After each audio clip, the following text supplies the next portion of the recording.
Olá, meus jovenzinhos felizes, estamos aí hoje para falar sobre ligações químicas, né?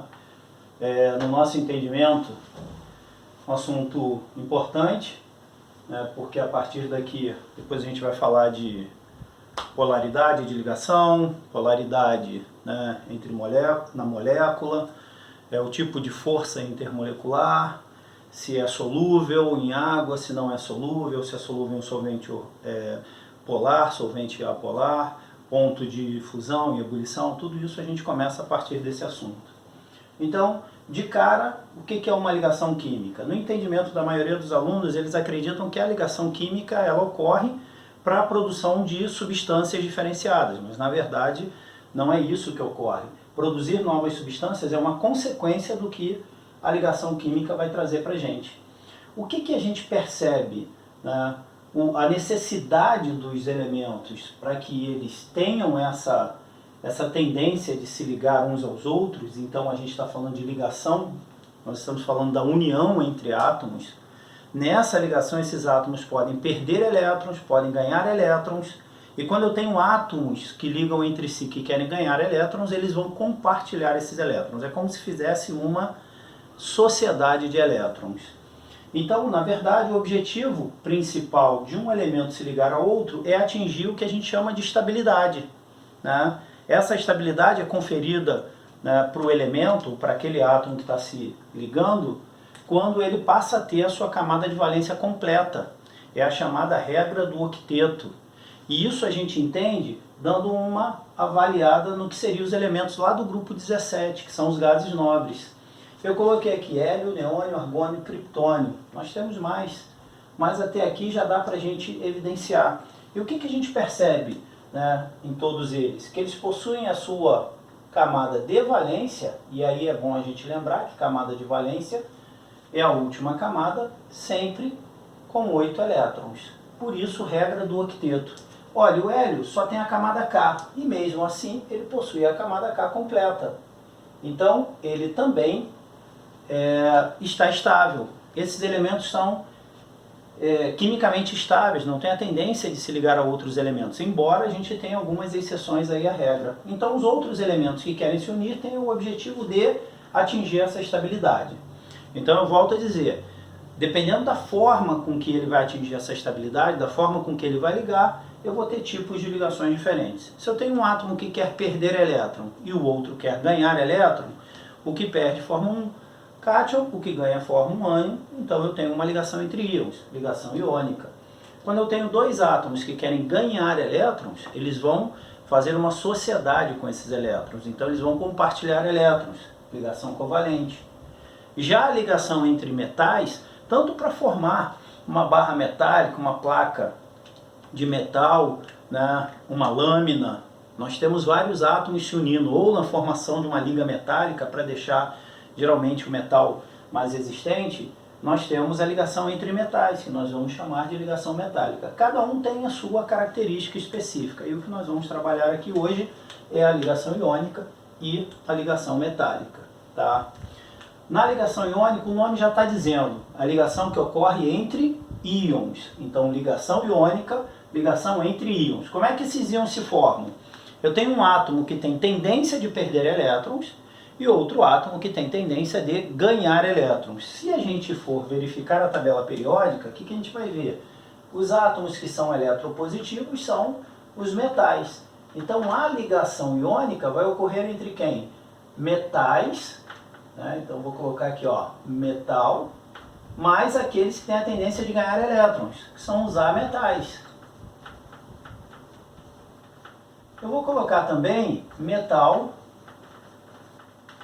mais hidrogênio, tá? Então, estes querem ganhar elétrons e o metal quer perder elétrons. Então, vai haver o quê? Um cátion, carga positiva, um ânion, carga negativa. Vão se atrair mutuamente em função da força de atração entre cargas opostas, que a gente chama de força eletrostática.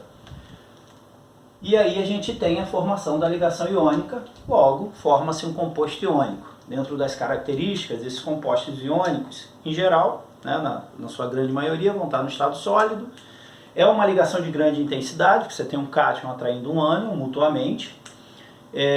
Consequentemente, eles vão estar muito próximos. Isso vai formar o que a gente chama de reticulado cristalino, né? Que se a gente fosse entender, seria algo que tenha essa forma geométrica mais ou menos. Se vocês prestarem bastante atenção, aqui é como se eu tivesse a formação de um cubo. Tá vendo só? Como se eu tivesse um cubo. Então, um reticulado cristalino. No caso, por exemplo, da ligação entre o Na e o Cl, eu teria o Na no meio e na frente, atrás, acima, abaixo, à direita, à esquerda de cada um deles, tanto do cátion quanto do ânion, você vai ter o seu respectivo íon ligando, tá? Então isso forma um reticulado cristalino. Então isso vai fazer com que o ponto de fusão, né, seja elevado. São bons condutores de eletricidade quando estão no estado líquido ou quando estão dissolvidos em água. Por quê? Porque para haver condução de corrente elétrica, para haver o fluxo de elétrons, você tem que ter íons, né? Então você vai tendo lá o fluxo desses elétrons passando por esses íons. E esses íons têm que estar livres, têm que ter mobilidade para poder fazer o fluxo de elétrons. Quando você tem no estado sólido, tá, esses compostos iônicos, o que vai acontecer? Você não consegue conduzir corrente elétrica. Mas se você fundi-los, ou seja, você vai passar do estado sólido para o líquido, você vai meio que desconstruir esse reticulado cristalino. Consequentemente, você vai ter os íons livres, assim quando dissolvidos em água. Ele vai, né, quebrar esse reticulado, os íons vão estar livres e aí ele vai conduzir corrente elétrica, tá certo? Coloquei 3 exemplos aqui para a gente trabalhar. Alguns exemplos são muito clássicos. O primeiro ali é a formação do cloreto de sódio, que é o Na ligando ao Cl. Coloquei formas diferentes para a gente avaliar. Aqui eu coloquei um número atômico. Então, se é dado o número atômico, entende-se que você tem que fazer a distribuição eletrônica. Então, ele deu para mim o Na com o número atômico 11 e o Cl com o número atômico 17. O que eu preciso saber? Primeira coisa que eu preciso saber para fazer uma ligação, ou para representar essa ligação, ou para escrever a fórmula do composto formado em função da ligação, é o número de elétrons que o átomo tem na sua camada de valência. Lembra? A camada de valência é a última camada desse elemento. Então, vou fazer a distribuição eletrônica. Então, olha, para 11 prótons, 11 elétrons. Ó, 1s2, 2s2, 2p6, 3s1. Repara só, ele tem na sua camada de valência, que é a última camada, ele tem um elétron. Olha aqui em cima, um elétron apenas. Então este átomo tem na sua camada de valência um elétron. O que acontece? Ele vai ter a tendência de ganhar ou de perder elétrons? Essa é a pergunta básica. Ele quer ganhar ou quer perder? Então a gente entende que átomos que têm 1, 2 e 3 elétrons são átomos de metais, fora o hidrogênio, tá? Fora o boro, que tem 3 elétrons, é lá do grupo 13, mas não é metal. E nós temos o grupo 14, partes são ametais e partes são metais, e tem 4 elétrons. Então aqueles que forem metais têm a tendência de perder elétrons. Quantos elétrons? O número de elétrons que tem na camada de valência. Então se tem 1, perde 1, se tem 2, perde 2, se tem 3, perde 3. Se tiver 4, vai perder 4. Tá? Se ele for um ametal, porque lembra a ligação entre metal e ametal, se ele tiver 4, ele vai querer ganhar mais 4, para formar 8. Lembra? Regra do octeto.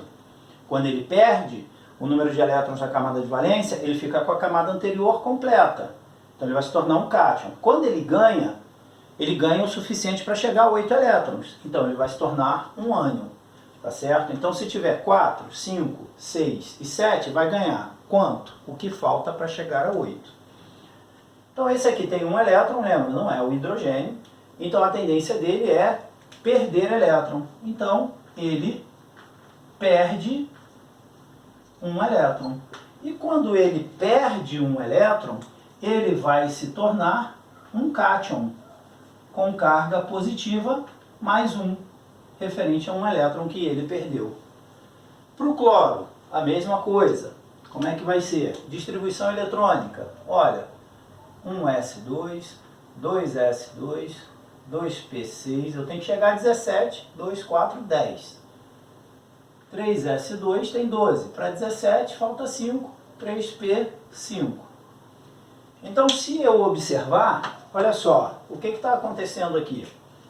Ele tem a terceira camada como a última camada. Então, eu vou somar aqui os elétrons. Isso significa dizer que ele tem na sua camada de valência, que eu estou representando dessa forma, 7 elétrons. É claro que ele vai gastar muito menos energia ganhando um elétron para ficar com 8 do que perdendo 7 para ficar com a camada anterior completa. Então, o que acontece? Ele ganha um elétron. E ele ganha um elétron de quem? Justamente o elétron que o sódio está perdendo. Então, o sódio está perdendo o seu elétron para o cloro. Então, ele vai ficar de que forma? Se ele ganhou, fica com carga negativa, fica Cl-. Tá certo? Só para a gente representar, porque daqui a pouco a gente vai entender que dá para escrever a fórmula de uma maneira bem simples.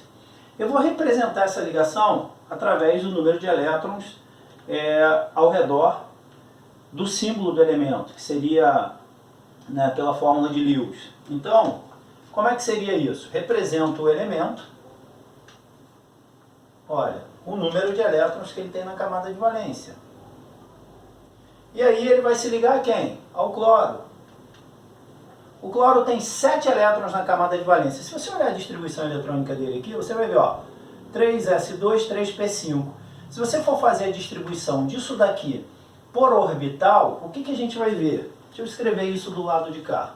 Olha, eu tenho 3s2, 3p5 na camada de valência. Só para a gente fazer um entendimento, né, e dar um pouquinho mais de conteúdo para isso. S2, orbital S, nós representamos por um quadradinho, porque cada orbital comporta 2 elétrons. Se o S comporta no máximo 2, um quadradinho apenas. Então, ó, setinha para cima, depois setinha para baixo. 3p5, orbital P. Olha, 3 orbitais, porque ele comporta 6, de 2 em 2. Então, eu tenho, ó,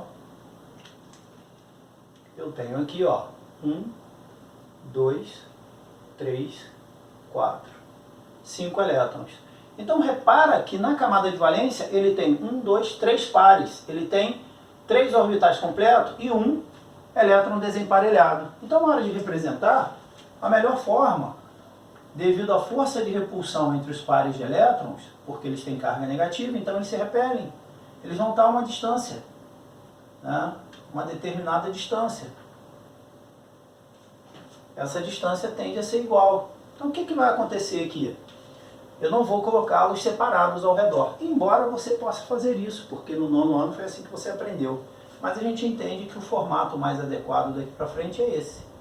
Então, o sódio vai doar um elétron para o cloro, e esse elétron vai emparelhar com o elétron desemparelhado do cloro. Como é que vai ficar isso aqui? Olha só. O sódio, ele tinha um elétron, perdeu esse elétron, carga positiva. Mas o cloro, que tinha 7 elétrons, ó, 2, 4, 6, 7, e o elétron que ele ganhou para estabilizá-lo. Então ele ficou com uma carga negativa. O que acontece? O positivo atrai o negativo atrai o positivo, porque é força eletrostática, ele vai formar o NaCl. Então formou o cloreto de sódio. Tá? Então essa é a forma da gente fazer a representação. Isso é uma maneira um pouquinho mais puxada para a gente representar a fórmula do NaCl. Tá? É claro que tem uma maneira muito mais fácil a partir dessa representação do Na+, e do Cl- que eu fiz logo no início, tá? E daqui a pouco a gente vai retornar. Eu vou fazer esse outro exemplo aqui e depois eu vou voltar naquele lá de cima para a gente fazer também. Aqui é a ligação entre o cálcio e o enxofre. Só que agora eu coloquei o grupo. É claro que se você vai fazer, né, o concurso, ele te oferece tabela periódica, você vai buscar essas informações na tabela periódica. Não precisa fazer distribuição. Pelo grupo você já sabe o número de elétrons. Por exemplo, O elemento aqui está no grupo 2, 2 elétrons na camada de valência. Grupo 16, 6 elétrons na camada de valência. Então, escrevendo isso aqui, o cálcio, né, como é que vai ficar? Fazendo essa distribuição, quer dizer, na verdade eu não vou fazer distribuição porque ele já me deu o grupo. Então como é que fica? Grupo 2 significa que ele tem 2 elétrons na sua camada de valência. Aí a minha pergunta, ele quer ganhar ou quer perder? Se ele tem 2 elétrons no metal, ele vai perder. Então, ele perde quanto? O que ele tem na última camada. Então, ele perde 2 elétrons. Se ele perde 2 elétrons, ele se torna o cálcio, ó, Ca, mais 2 ou 2 mais, tanto faz. Tá? O enxofre está no grupo 16. 6 elétrons na camada de valência. Então, camada de valência, né, com 6 elétrons. Como é que vai ser isso? Ele tem 6, para se estabilizar tem que ter 8, quer ganhar 2. Então, se ele quer ganhar 2, olha, ganha 2 elétrons. O cálcio quer perder 2. O enxofre quer ganhar 2, beleza, ficou ótimo. Ó, S2-. Se eu for representar pela fórmula de Lewis, o que eu vou ter? Vou ter o átomo de cálcio, né, com 2 elétrons, e o átomo de enxofre com os seus 6 elétrons. Ó, ele vai ter 2 pares e 2 elétrons desemparelhados. O que acontece? O cálcio vai doar esses elétrons para emparelhar. Tá? Consequentemente, o que a gente vai ter? A gente vai ter o cálcio que perdeu 2 elétrons, e vai ficar o cálcio 2+, não é isso? Mais o enxofre, que tinha 6 elétrons. Ó, 2, 3, 4, aí aqui ó, 5, 6, 7, 8. Os 2 elétrons desemparelhados receberam esses elétrons do cálcio para emparelhar. Então, o que aconteceu? Lembrando que ele ficou, né, com 2 cargas negativas, porque ele ganhou esses 2 elétrons. Então, positivo atrai o negativo atrai o positivo, forma CaS. Ok? Bom, beleza. Vamos partir lá para o terceiro exemplo. Vou apagar aqui. Tá? Bom, lá em cima o que eu tenho? Alumínio. Grupo 13. Isso quer dizer que ele tem na sua camada de valência 3 elétrons e o oxigênio 6. Então, ó, camada de valência com 3 elétrons. 3 elétrons, 1, 2 e 3, 4 se for metal, vai perder o que tem. Então ele perde 3 elétrons. O oxigênio tem na sua camada de valência, em função do grupo que ele se encontra, 16, 6 elétrons.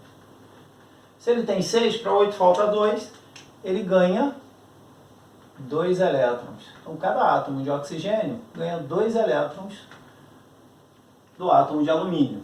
Então vou escrever aqui o alumínio com os seus 3 elétrons e o átomo de oxigênio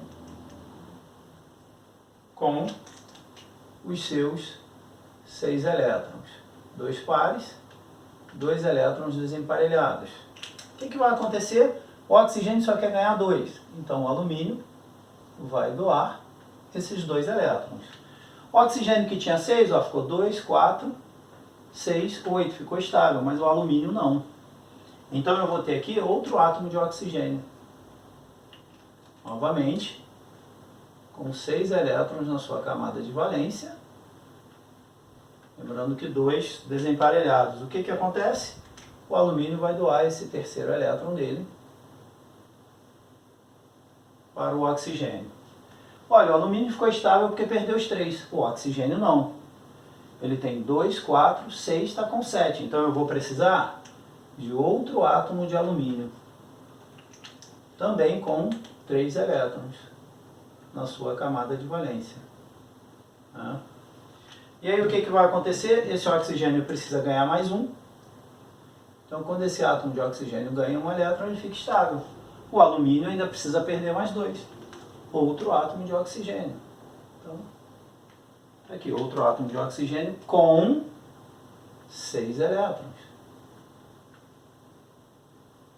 Aqui. E aí, o alumínio doa os seus 2 elétrons, o oxigênio ganha os 2, fica estável. Então tá ok. Aqui, ó, o que que aconteceu nesse caso? Deixa eu só refazer aqui. O que que aconteceu aqui, na verdade? O átomo de alumínio, né, ele perdeu 3 elétrons. Então ele ficou 3 mais, ou mais 3, tanto faz. Só que eu tenho 2 átomos. Então olha aqui, ó, eu tenho 2 átomos. Foi o que eu usei. Tá? Mais o oxigênio, que tinha 6 elétrons, ganhou 2 do alumínio. Aqui. Então ele ficou 2 menos, ou menos 2 de carga, dos 2 elétrons que ele ganhou, certo? Só que no total foram utilizados 3 átomos. Então, o que que vai acontecer? Positivo atrai negativo, negativo atrai positivo, fica Al2 O3. Então essa é a fórmula do óxido de alumínio, Al2O3. Tá aí. Tá? Essa é a forma com que a gente usa a representação do número de elétrons. É claro que tem um jeito mais fácil, como eu falei para vocês, já vou aplicar aqui para vocês entenderem. Olha só, o que que acontece aqui? Quando o alumínio perde 3 elétrons, ele se torna Al3+. O oxigênio ganha 2, fica O2-. O que a gente aprende a fazer é, você vai escrever as fórmulas primeiro pelo cátion, depois pelo ânion. Repara que é sempre primeiro o cátion, depois o ânion.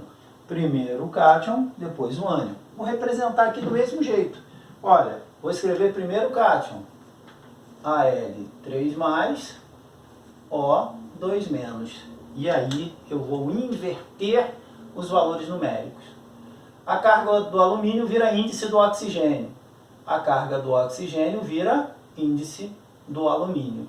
Então como é que fica isso? Vai ficar, ó, Al2, O3. E fica muito, mas muito mais fácil de você representar a fórmula, sem ter que fazer tudo isso. Então, se a questão pede para você, escreva a fórmula do composto formado, você vai direto lá. Tá? A não ser que seja uma questão discursiva e ele peça para representar a ligação pela fórmula de Lewis. Então, aquilo que eu fiz lá, eu posso aplicar nesses outros 2 exemplos. Como é que eu vou fazer isso? Olha aqui, eu vou pegar primeiro o positivo, lembra disso? Primeiro o positivo, sempre. Cálcio 2+, depois o negativo, enxofre 2-. Inverte, ó, 2 para lá, 2 para cá. Como é que fica? Ca2, S2. Uma coisa importante que eu não posso esquecer nunca é que toda vez que esses índices puderem ser simplificados, quando eu estiver escrevendo a fórmula, eu vou fazê-lo. Então, ambos são divisíveis por 2, eu vou, olha, simplificar. O que sobrou? CaS. Está aqui, novamente, uma maneira mais fácil de representar do que fazer tudo isso. A mesma coisa aqui em cima, ó. Na+, tá? Cl-. Primeiro o positivo, depois o negativo. 1 da carga do sódio vai para o índice do cloro, 1 da carga do cloro vai para o índice do sódio. Então, como é que fica? NaCl. Como eu falei para vocês, a forma de resolução vai depender do enunciado. Se o enunciado apenas pedir a fórmula, você pode fazer direto. Ok? Bem tranquilo, tá certo? E aí é fazer exercício, né, para poder praticar. Bom, a ligação metálica, o nome já está dizendo, ligação entre metais. Então, na ligação metálica, o que é que eu vou ter? Metal mais metal. Então aqui, bem basicão. Então a formação aí dos metais em geral, tá? E das ligas metálicas. Então como é que funciona a ligação metálica? Porque se eu parar para pensar, os metais querem perder elétrons. Então eu estou ligando átomos que tendem a perder elétrons. Então eles têm na sua camada de valência 1, 2, 3, até 4 elétrons. Mas vamos pensar aí num átomo que tenha, por exemplo, 1 elétron na camada de valência. A tendência dele é perder esse elétron. Então você tem lá, né, os átomos, e esse elétron que ele tem na camada de valência, ele vai perder esse elétron.